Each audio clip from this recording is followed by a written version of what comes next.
ಕುತ್ತಾರು ಮದನಿ ನಗರದಲ್ಲಿ 4 ಸಾವಿಗೆ ಸರ್ಕಾರ ಪರಿಹಾರ ನೀಡಿದ್ದರೂ ಆ ಕುಟುಂಬದ ನೋವನ್ನು ಯಾರಿಗೂ ಪರಿಹರಿಸಲು ಸಾಧ್ಯವಿಲ್ಲ. ದುರಂತ ನಡೆದಾಗ ಇಲ್ಲಿನ ಜನತೆ ಅಧಿಕಾರಿಗಳ ಸ್ಪಂದನೆ ಶ್ಲಾಘನೀಯವಾಗಿದ್ದು, ಮುಂದಿನ ದಿನಗಳಲ್ಲಿ ಇಂತಹ ಘಟನೆ ಮರುಕಳಿಸದಂತೆ ಎಚ್ಚರಿಕೆ ವಹಿಸುವುದು ಎಲ್ಲರ ಕರ್ತವ್ಯ ಎಂದು ವಿಧಾನಸಭಾ ಸ್ಪೀಕರ್ ಯುಟಿ ಖಾದರ್ ಹೇಳಿದ್ದಾರೆ.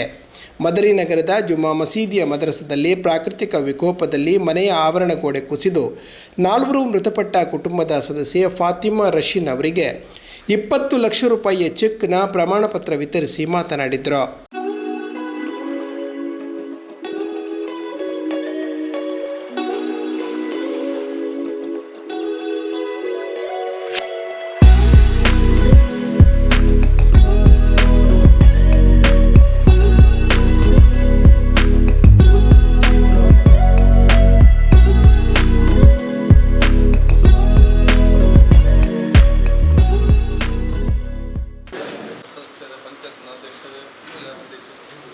ನಮ್ಮ ಸದಸ್ಯರಲ್ಲಿ ಬಹುಶಃ ಅದು ನಮ್ಮ ಅತ್ಯಂತ ನೋವಿನ ಒಂದು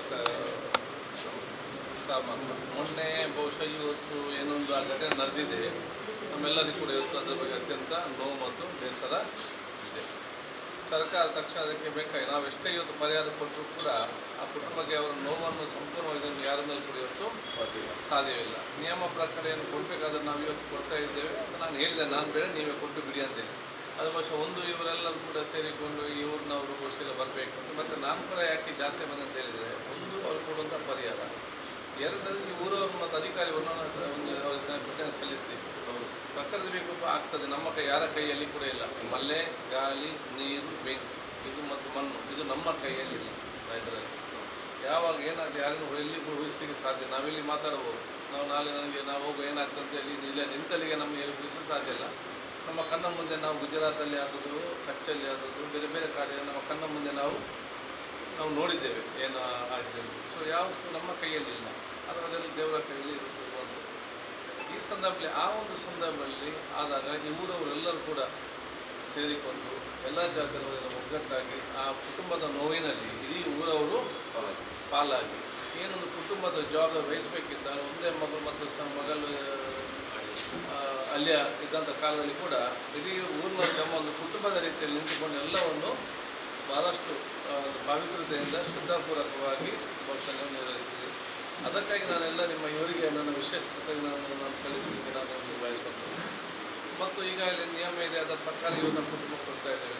ಮನೆಗೆ ಸಂಬಂಧಪಟ್ಟ ಏನಿದೆ ಅದು ಬಹುಶಃ ಚರ್ಚೆ ಮಾಡಿಕೊಂಡು ಕೊಡೋದು ವ್ಯವಸ್ಥೆ ನಾವಿರೋದು ಮಾಡ್ತೇವೆ. ಅದರ ಮಧ್ಯೆ ಏನು ಹೆಚ್ಚು ಕಮ್ಮಿ ಜಮಾತಿನಲ್ಲಿ ಕೂತ್ಕೊಂಡು ಅದನ್ನು ಬಗೆಹರಿಸುವ ಕೆಲಸ ಇವತ್ತು ಆಗಿ ಬಹುಶಃ ನಮ್ಮ ಮುಂದೆ ಎಲ್ಲರಿಗೂ ಕೂಡ ಇನ್ನೂ ಬಹುಶಃ ಇದೆಲ್ಲ ಕಣ್ಣು ತೆರೆಯುವಂಥ ಕಾರ್ಯಕ್ರಮ. ಈ ರೀತಿಯ ಕೆಲವೊಂದು ಸಾಮಾಜಿಕದ ಲೋಪದೋಷದ ನಿರ್ಲಕ್ಷ್ಯತೆಯಿಂದ ಆಗದಂಥ ವಿಚಾರ ಇವತ್ತು ಆಗಬೇಕು.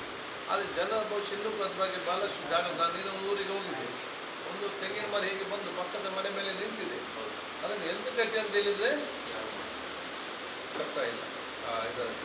ಅದಕ್ಕಾಗಿ ನಾನು ಹೇಳೋದು ಹೇಳಿದರೆ, ಅವರು ಇಂಥ ಮನೆಗಳು ಯಾವುದೋ ಗ್ರಾಮ ಪಂಚಾಯತ್ ಇದ್ದರೆ ಅದು ಘಟನೆ ಆಗೋ ನನಗೆ ಸೀರಿಯಸ್ ಯಾರು ಗೊತ್ತಾಗೋದು, ಏನಾಗೋದಿಲ್ಲ ಏನಾಗುವುದಿಲ್ಲ ಅಂತೇಳಿ ಭಾವನೆ ಇರ್ತದೆ.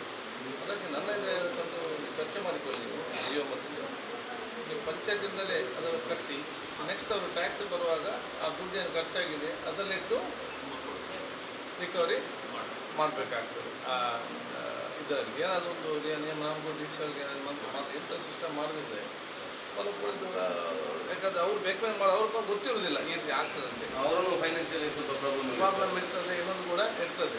ಆದರೆ ಲಾಂಗ್ ಟರ್ಮನ್ನು ನಾವು ಆಲೋಚನೆ ಮಾಡಬೇಕು. ಅದಕ್ಕಾಗಿ ಬಹುಶಃ ಇದೊಂದು ನೋವಿನ ವಿಚಾರ ನಮಗೆಲ್ಲರಿಗೂ ಕೂಡ ಹೃದಯ ಮತ್ತು ಕಣ್ಣನ್ನು ಓಪನ್ ಮಾಡುವಂಥ ಈ ಒಂದು ಘಟನೆ ನಮಗೆಲ್ಲರಿಗೂ ನೆನಪಿನಿಂದ ನಾವೆಲ್ಲ ಜಾಗೃತಿ ಇರೋದ್ರಿಂದ ಮತ್ತೊಮ್ಮೆ ಊರಿನ ಜಮಾತವರು ಈ ಊರಿನ ಎಲ್ಲ ಯುವಕರನ್ನು ನಮ್ಮ ಅಧ್ಯಕ್ಷರನ್ನು ಸದಸ್ಯರನ್ನು ಸರ್ವಧರ್ಮರು ಕೂಡ ಆ ಒಂದು ಸಂದರ್ಭದಲ್ಲಿ ಆ ಕುಟುಂಬ ಜೊತೆ ನಿಂತದಕ್ಕೆ ಉಳ್ಳಾಲ ತಾಲೂಕು ಕಾರ್ಯನಿರ್ವಹಣಾಧಿಕಾರಿ ಶೈಲಾ ಕಾರಗಿ, ತಹಶೀಲ್ದಾರ್ ಪ್ರದೀಪ್ ಕುಡೇಕರ್, ಕಂದಾಯ ನಿರೀಕ್ಷಕರಾದ ಪ್ರಮೋದ್, ಮುನ್ನೂರು ಗ್ರಾಮ ಪಂಚಾಯತ್ ಅಧ್ಯಕ್ಷರಾದ ವಿಶಾಲಾಕ್ಷಿ, ಉಪಾಧ್ಯಕ್ಷರಾದ ಮಹಾಬಲ ದೆಪ್ಪಿಲಿಮಾರ್ ಮುಂತಾದವರು ಈ ವೇಳೆ ಹಾಜರಿದ್ದರು. ಈ ವೇಳೆ ಮಾಧ್ಯಮಗಳ ಜೊತೆಗೆ ಮಾತನಾಡಿದ ಕುಟುಂಬದ 4 ಕಳೆದುಕೊಂಡು ಬದುಕಿ ಉಳಿದ ಫಾತಿಮಾ ರಶೀನಾ, ನನ್ನ ತಂಗಿಗೆ ನಿಶ್ಚಿತಾರ್ಥ ಆಗಿರಲಿಲ್ಲ. ಕೇವಲ ಸಂಬಂಧದ ಬಗ್ಗೆ ಮಾತುಕತೆ ಮಾತ್ರ ಆಗಿದೆ ಮತ್ತು ನಾನು ಅಪಾಯ ಸಂಭವಿಸುವ ಮುನ್ನಾ ದಿನ ಅಲ್ಲ 1 ವಾರಕ್ಕೆ ಮುಂಚೆಯೇ ಕಾಸರಗೋಡಿಗೆ ತೆರಳಿದ್ದೆ ಎಂದರು. ನಾನು ಕೂಡ 1 ವಾರ ಮುಂಚೆ ಹೋಗಿದ್ದೇನೆ. ಇಲ್ಲಿದು ಪೆರ್ನಾಲಿದು ನೆಕ್ಸ್ಟ್ ದಿವಸ ಹೋಗಿದ್ದೇನೆ. ಮತ್ತೆ ಎಂಗೇಜ್ಮೆಂಟ್ ಆಗಿದೆ ಹಾಗೆ ಹೀಗೆ ಅಂತ ಹೇಳ್ತಿದ್ದಾರೆ. ಅದೆಲ್ಲ ಸುಳ್ಳು. ಸುಮ್ಮನೆ ಏನೇನು ಸ್ಟೇಟ್ಮೆಂಟ್ ಎಲ್ಲ ಕೊಡ್ತಿದ್ದಾರೆ. ಮತ್ತು ರಾತ್ರಿ ಬೆಳಗಾದದಲ್ಲ 4 ಗಂಟೆಗೆ ನೀರು ಬರ್ತದೆ ನಮ್ಮ ಮನೆಗೆ. ನೀರೆಲ್ಲ ತುಂಬಿಸಿ ಮಲಗಿಸ್ತಾರೆ. ರಾತ್ರಿ ಆದರೆ ನೀರು ತುಂಬಿಸಿರ್ಬೋದು, ಬೆಳಗಾದರೆ. ರಾತ್ರಿ ಆದ್ದರಿಂದ ನೀರೆಲ್ಲ ಹಾಗೇ ಇದೆ. ತುಂಬಿಸಲಿಲ್ಲ, ತೊಳಿಲಿಲ್ಲ, ಏನು ಕೂಡ ಮಾಡಲಿಲ್ಲ. ಅವ್ರು ಕೊಟ್ಟ ಸ್ಟೇಟ್ಮೆಂಟ್ ಎಲ್ಲ ರಾಂಗ್. ತಂಗಿಗೆ ಎಂಗೇಜ್ಮೆಂಟ್ ಆಗಿ ಗಂಡು ನೋಡಿ ಅದೆಲ್ಲ ಸುಳ್ಳು. ಹಾಗೇನಿಲ್ಲ. ರಾತ್ರಿ ಫ್ಯಾಮಿಲಿ ಜೊತೆ ಇದಾಗಿದ್ರು ಅದೆಲ್ಲ ಸುಳ್ಳು. ಆ ಥರ ಏನಿಲ್ಲ. ಎಲ್ಲ ಸುಮ್ಮನೆ ಸ್ಟೇಟ್ಮೆಂಟ್ ಕೊಟ್ಟಿದ್ದಾರೆ.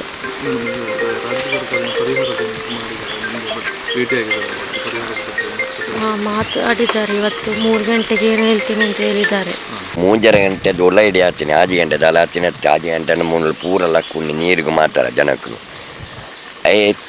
ಅದು ಅಕ್ಲೆ ಏರಿಯಾ ಎಲ್ಲ ಗೊತ್ತಾಯ್ತು. ಕತ್ತಲೆ ಆಯ್ತಾ ಬರ್ಸರೆ ಎಡ್ಡೆ ಗಾಳಿ ಬರ್ತೈತೆ 2 ಗಂಟೆ ಅಕ್ಲೆ ಆಪಲ ಪಿದೇ ಜಪ್ಪೇರಿ ಅವು ಫ್ಯಾನಿಗೆ ಬಂದು ಉಳ ಇದೆತ್ತೀನಿ. ಇಂದು ಪೋಯಿನ ವರ್ಷ ಎಲ್ಲ ಬೋರ್ದಿತ್ತಂಡು ಅವಲ್ಲ ಸರಿ ಕಟ್ಟಿದ್ದಿಜ್ಜಿ ಇಂಚೆನೆ ಕಟ್ಟಿಜ್ಜಿಂಡು ಆಪುಂಡ ಪೂರ ಆಯ್ನ ಬಕಾರ ಐತಾಂಡಿ ದುಂಬು ಬರ್ತದೆ ಪೂರ ಮುಕ್ಲೆ ಗೊತ್ತಿದ್ದ ಕಟ್ಟಡು ನನ್ನ ಅಂಡೆಲ್ಲ ಪಂಚಾಯತ್ ಹಾಕಲು ಏರು ಮತ್ತು ಅವು ದುಂಬು ಕಟ್ಟಡು ಬೊಕ್ಕ ಪರಿಹಾರ ತಿಕ್ಕಿದ್ದತ್ತಿ ಪರಿಹಾರದ ವಿಷಯ ಹತ್ತಿ ಅಕ್ಲೆಂದ ಜೀವ ಪೊಂಡ ಪರಿಹಾರ ಬರ್ತದೆ ಏರೆಗೆ ದುಂಬು ಪೂರ ಸರಿ ಮಲ್ಪಡ ಐತ ಕಾಸು ಕೊರಡು ಪರಿಹಾರ ಬಂದು ನಿಂದು ಸರಿ ಮಲ್ಪಲಿ ಈತ ಏತಾಪುಂಡು ಬಂದು ಫಸ್ಟು ಕೊರಡು ಅಕ್ಲ ಜೀವ ಹೊಡೆಯಾಡು ಒರಿಪಿನಾತು ಪೂರ ಸೈಪುನಕ್ಲಿ ಹೊರಾಣೆ ಬರ್ತದೆ ಸೈಯಂದು ಏರ್ಲೆಪ್ಪಜಿ ಬದುಕನಾತು ಮುಳ್ತಾಕಲು ಮಲ್ತಿನ ಅಕ್ಲೆಲ್ಲ ಓಲ ಮಲ್ಪೋಯಿ ಊರಡ್ಲ ಇಜ್ಜಿ ಅಲ್ಲೊಂಜಿ ಸಾವು ಮಲ್ತದೆ ರೀ 2-3 ಸೈಡ್ ಆ ತಿಂದು ಪುಣ್ಯಾಲಯ ಅಕ್ಲೆಗೆ ಅಕ್ಲು ಸ್ವರ್ಗಡುಲ್ಲ ರೀ ಅಂಡೆಲ್ಲ ಇಂಚ ಮಾತ್ರ ಬುಡ್ಚಿ ಬೇಗ ಒಂಜಿ ಮಲ್ಪಲ್ಲೆ ಪೂರ ಮೂಲುಂಡು ಸಾಧಾರಣ ಉಂಡು ನನ್ನೆಲ್ಲ ಬೂರುಂಡ ಜನಕ್ಲು ಕೆರ್ಪೇರ ಅವು ಫಸ್ಟ್ ಮಲ್ಪಲೆ ದುಂಬು ಪಂಡ್ಲೆ ಅಕ್ಲಂಡ ಪೂರ ಆಗಲೇ ನಾವು ಹೇಳಿದ್ದೇವೆ ಆ ಥರ ಸರಿ ಮಾಡಿ ಕಟ್ಟಿ ಅಂತ. ಇನ್ನೂ ಕಟ್ಟಲಿಲ್ಲ. ಸರಿ ಕಟ್ಟಲಿಲ್ಲ ಮತ್ತೆ ಅವರಿಗೆ ಕೂರ್ಬೇಕಲ್ಲ ಕೂಡ ಬಾಕಿ ಉಂಟು ಬೀಳಲಿಕ್ಕೆ. ಇನ್ನೂ ಮನೆ ಮಾಡಿ ಕೊಟ್ಟರೆ ಇನ್ನೂ ಬಿದ್ದರೂ ನಮಗೆ ಕಷ್ಟ. ಅವಳಿಗೆ ಬೇರೆನೇ ಮನೆ ಮಾಡಿ ಕೊಡಬೇಕು. ಇಲ್ಲಿ 2 ಆಯ್ತು ಒಮ್ಮೆ ಬಿದ್ದು ಏನಾಗಲಿಲ್ಲ ಇನ್ನೊಂದು 4 ಜೀವ ಆಯಿತು. ಇನ್ನು ಇವಳ ಗಂಡ ಮಕ್ಕಳಾದರೆ ಇರಬೇಕಲ್ಲ ಅವಳಿಗೆ ಒಂದು ಮನೆ ಅಂತ ಬೇಕಲ್ಲ ಮಕ್ಕಳಾದರೆ. ಅದು ಈ ಮನೆಯಲ್ಲಿ ಬಂದು ಪುನಃ ಅದೇ ಆದರೆ ಯಾರಿದ್ದಾರೆ ಯಾರೂ ಇರಲ್ಲ ಮತ್ತು ಕೇಳಲಿಕ್ಕೆಲ್ಲ ಬರ್ತಾರೆ. ಅದರಂಟು ಒಂದು ಬೇರೆಯೇ ಅವರಿಗೆ ಮನೆ ಮಾಡಿ ಕೊಡಿ ಒಳ್ಳೆಯದು ಅಷ್ಟೇ ನಾ ಕೇಳೋದು. ಬೇರೆ ದೊಡ್ಡ ಮಗಳು ಒಂದು ಅವಳಿಗೆ ಮದುವೆ ಆದ ಸಭೆ ಇದಾಗಿದೆ. ಸುಮ್ಮನೆ ಹೇಳಿದ್ದಕ್ಕೆ ಯಾಕೆ ಟಿ ವಿಯಲ್ಲಿ ಹಾಕ್ತಾರೆ ಯಾರದು ನಮ್ಮದಂತಲ್ಲ ಎಲ್ಲ ಹೇಳೋದೆಲ್ಲ ಸುಳ್ಳು. ಟಿ ವಿಯವರು ಯಾಕೆ ಹೀಗೆ ಮಾಡೋದವರು. ಮಾಧ್ಯಮದ ಹತ್ರ ನಾವೊಂದು ಕಳಕಳಿ ವಿನಂತಿ ಮಾಡ್ತಾ ಇದ್ದೇವೆ. ತಾವು ಯಾವುದೇ ಈಗ ಪ್ರಕೃತಿ ವಿಕೋಪವಾಗಲಿ ಯಾವುದೇ ಒಂದು ಅನಾಚಾರ ಆದರೆ ತಾವು ತಮ್ಮ ಅಂಥ ಪ್ರದೇಶದಲ್ಲಿ ಒಂದು ಮಸೀದಿ ಚರ್ಚಿ ಇಲ್ಲದ ದೇವಸ್ಥಾನ ಇಂಥ ಆಡಳಿತ ಕಮಿಟಿ ಅವರ ಹತ್ರ ನೀವು ಮಾಹಿತಿಯನ್ನು ಕಳಕಳಿ ಮಾಡಬೇಕು. ಯಾರೂ ಬಂದು ಹೋಗೋವ್ರ ಹತ್ರ ನೀವು ಅವ್ರ ಹತ್ರ ಸ್ಟೇಟ್ಮೆಂಟನ್ನು ತೆಗಿಬೇಡಿ. ಯಾಕೆಂದರೆ ಮೊನ್ನೆ ನೀವು ಬಂದು ಇಲ್ಲಿ ಸ್ಟೇಟ್ಮೆಂಟ್ ತೆಗೆಯುವಾಗ ಯಾರೋ ಹೊರಗಿನವರೆಲ್ಲ ಬಂದು ಸ್ಟೇಟ್ಮೆಂಟ್ ಕೊಟ್ಟಿದ್ದಾರೆ. ಅವಳು ದೊಡ್ಡವಳು 1 ದಿವಸ ಮೊದಲು ಸಂಜೆ ಹೋಗಿದ್ದಾಳೆ, ಮತ್ತು ರಾತ್ರಿ ಅವರು ಮನೆಯಲ್ಲಿ ಫಂಕ್ಷನ್ ಇತ್ತು, ಫ್ಯಾಮಿಲಿಯವರು ಇದ್ದರು, ಈ ಥರ ಎಲ್ಲ ತುಂಬ ಸ್ಟೇಟ್ಮೆಂಟನ್ನು ಕೊಟ್ಟಿದ್ದಾರೆ ನಿಮಗೆ. ತಾವು ಅದನ್ನು ಎಲ್ಲ ಪ್ರಚಾರ ಮಾಡಿದ್ದೀರಾ. ತಮ್ಮಲ್ಲಿ ಕನಗಳಿಗೆ ವಿನಂತಿ ಮಾಡ್ತಾ ಇದ್ದೇನೆ, ತಮ್ಮ ಯಾವುದೇ ಒಂದು ಸ್ಟೇಟ್ಮೆಂಟನ್ನು ನೀವು ಆಡಳಿತ ಕಮಿಟಿ ಅಲ್ಲದ್ರೆ ಅಲ್ಲಿನ ಊರಿನ ಯಾರು ಅದರಲ್ಲಿ ಅಲ್ಲಿ ಇದ್ದಾರೆ ಅವರ ಹತ್ರ ನೀವು ಅದನ್ನು ಕೇಳಿ ಹೊರತು ಯಾವುದೇ ಒಂದು ಬಂದವರ ಹತ್ರ ನೀವು ಯಾರ ಹತ್ರ ಸ್ಟೇಟ್ಮೆಂಟ್ ಕೇಳಬೇಡಿ. ತುಂಬ ಬೇಸರ ಆಗಿದ್ದರಿಂದ ನಮಗೆ ತುಂಬ ಮೊನ್ನೆ ನಾವು ಮಾಹಿತಿ ಅದಕ್ಕೆ ಕೊಡಲಿಲ್ಲ, ನಮಗೆ ಅಂಥ ಪರಿಸ್ಥಿತಿ ನಾವು ಇರಲಿಲ್ಲ.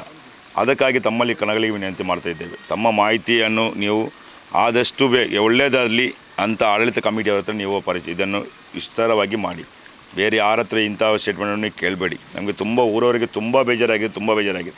ಅವರ ಪರಿಸ್ಥಿತಿ ಹೇಗಿದೆ ಅಂದರೆ ಅವರಿಗೆ ಗೊತ್ತು. ಅವರು ಎಷ್ಟೇ ಅಂದರೆ ಅವರ ನೆರೆಕರೆಯವರು ಸಹ ಅವರ ಯಾರಿಗೂ ಬಾಯ್ಬಿಟ್ಟು ಹೇಳೋರಲ್ಲ ಅಂತ ತುಂಬ ಜನ ಇದ್ದಾರೆ. ಈಗ ನಾವು ಈಗ ಜಿಲ್ಲಾಡಳಿತಕ್ಕೆ ಮತ್ತು ಎಲ್ಲ ಇದಕ್ಕೆ ನಾವು ಹೇಳಿದ್ದೇವೆ. ಈಗ ನಮ್ಮ ಇಲ್ಲಿ ಊರಲ್ಲಿ 4-5 ಮನೆ ಈಗ ಬೀಳೋ ಪರಿಸ್ಥಿತಿಯಲ್ಲಿ ಇದೆ. ಅದನ್ನು ಆದಷ್ಟು ಬೇಗ ನೀವು ಅವರಿಗೆ ಒಂದು ಸರಿ ಮಾಡಿಕೊಂಡು ವ್ಯವಸ್ಥೆ ಮಾಡಿಕೊಡ್ಬೇಕು.